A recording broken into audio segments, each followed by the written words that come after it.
Salut à tous, c'est Robin Mace. Dans ce tutoriel, je vous propose une pièce qui peut paraître simple à l'écoute, mais en réalité, dans la pratique, si on fait attention à la bonne exécution et à l'interprétation, elle n'est pas si évidente, voire même challengeante selon le niveau auquel vous vous situez. En réalité, les explications seront brèves et je jouerai le morceau lentement pour que vous puissiez observer les gestes en fin de vidéo avec partition et tablature à l'écran. Ces partitions et tablatures sont, comme d'habitude, disponibles au format PDF avec le lien dans la description de la vidéo. Pour moi, la grosse difficulté du morceau et la consigne à laquelle il faut se tenir concerne le maintien des doigts sur les notes sur le manche. Et je pense également que c'est tout l'intérêt pédagogique qu'avait Fernando Sor derrière la tête pour composer cette étude. Si on analyse la partition, on se rend compte que souvent il y a une voix dans les aigus avec le rythme de noir pointé croche. Et entre la noire pointée et la croche, il y a deux notes d'accompagnement. Il est essentiel de maintenir un doigt sur la noire pointée des aigus,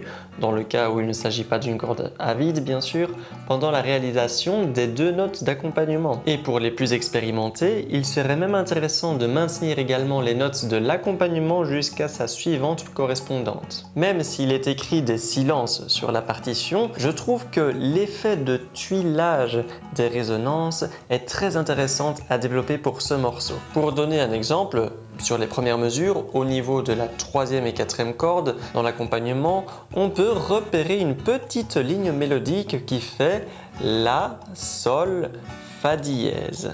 L'idée c'est donc de maintenir le premier doigt sur le La de la troisième corde, même si on soulève juste après le deuxième doigt pour passer du Fa dièse au Mi dans la mélodie. C'est d'ailleurs un réflexe de débutant de soulever parfois trop de doigts en même temps car les doigts manquent d'indépendance entre eux. En plus de ça, au niveau de la main qui tire les cordes, vous devriez peut-être voir s'il est possible de légèrement mettre la mélodie dans les aigus en valeur et légèrement mettre l'accompagnement en retrait afin de créer une musique en deux dimensions. C'est assez simple à repérer. Les notes avec les hampes, les petites queues qui vont vers le haut pourront être jouées plus fort et inversement, les notes avec les hampes qui pointent vers le bas pourront être jouées moins fort. Maintenant, parfois, il se passe des choses intéressantes au niveau des basses, des notes qui créent de la tension, etc. Et il faudra parfois passer outre cette règle pour mettre cela en valeur. Soyez donc créatif au niveau de l'interprétation. Pour les guitaristes plus avancés, j'aimerais parler de la différence entre la superposition des résonances et legato. Prenons la mélodie seule.